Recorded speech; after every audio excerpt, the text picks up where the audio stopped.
Hi, I'm Jack Moss. I'm a reporter from the Pleasant Valley Sociology class, and I'm here with Lil Coco, and I'm here to ask her some questions about the Lion Kings. Nice to meet you, Lil Coco. You too.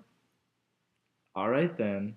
So Lil Coco, what are the origins of your group, the Lion Kings? We date back into the early 1920s and we're from Puerto Rico and we all moved here to the United States. Has Latin Kings always been the name of your gang? We are originally the Noble Kings. All right. So can you tell us a little bit more about the demographics of your gang? Well, there's 160 structured gangs across the United States. All right. The chapters are located in 158 different cities and 31 states. There's about 20,000 to 350,000 of us. The Latin Kings. Um, Well, since we're from Puerto Rico, we're kind of Puerto Rican and Mexican, and there's some African Americans. All right. Well, that sounds pretty cool. Um, why are you guys considered deviant from society? We get our income from drugs. All Okay then. Um, is drugs the only thing you do and sell? no, I guess. Well, we do a lot of drugs, and a lot of drug dealing. We participate in criminal activity. It's kind of the norm. We assault people. We rob. Commit homicide. Well, we've taken identity theft. Um, money laundering, that's pretty popular among us. Yeah. All right. Well, I'm gonna try to stay away from you once this interview is over. All right then. Moving on. Oh, that's a big knife you have there, little Coco. Yeah, because we're at 8 out of 10 for the threat level in the United States. So you guys just carry around knives with you? I do. All right then. Moving on. What behaviors uh, are some of the characteristics of your group that set you like apart from other gangs? All of us have multiple tattoos. I'm not going to show you mine, but I have some that are 5-point crown, the master, the lions, and the 5-point star. Um, and you know there's Latin kings, but are girls in the gang? Yes, they're called the Latin queens. Didn't mean to offend you.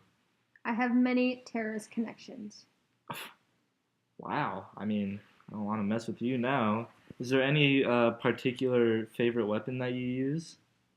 Molotov cocktails and my knife. I'm getting pretty scared now. What are your explanations for this socially deviant behavior? It makes us money. We get control a lot of territory. And we're born into the gang, so it's expected that we act like this. Well, I can understand your dedication carrying around a knife and all. Thank you. So Lil Coco, what challenges do you have facing the legal system and society? The jails don't like us very much because we infiltrate the prison system. We create a lot of new gang members in there. We've killed a lot of people in there. Once, this guy made us really mad, so we cut off his head, then we cut off his limbs, then we chopped up his body, and we took it to the meat person in the jail. Yeah, the guy put him in a blender and mixed it with the meatloaf that night for dinner. Did you? Oh, I guess you weren't there for to eat the meatloaf. Did anybody else eat the meatloaf though? Not people in our gang, because we spread the word that they shouldn't eat it. But everyone else did. Human meatloaf. Yum. It's nasty. All right. What do you face any other social challenges? Um, we don't really have outside friends. I guess that's because when we came here, we're all Latin American and Puerto Rican, so that's kind of why the gang started in the first place. So, yeah. All right. Well, interview material, first-hand experiences. You already told us about the meatloaf story of cutting up a guy and putting him in the meat blender, which is horrific. Unique. That's one way of putting it. Is there any other first-hand experiences you'd like to share? Well, like I said, we have connections to terrorists, and that gets pretty interesting at times. We've also robbed the National Guard armory. Typical stuff. All right. Well, thank you, Lil Coco, and I hope you don't kill anybody while you're in town today. Thank you for having me.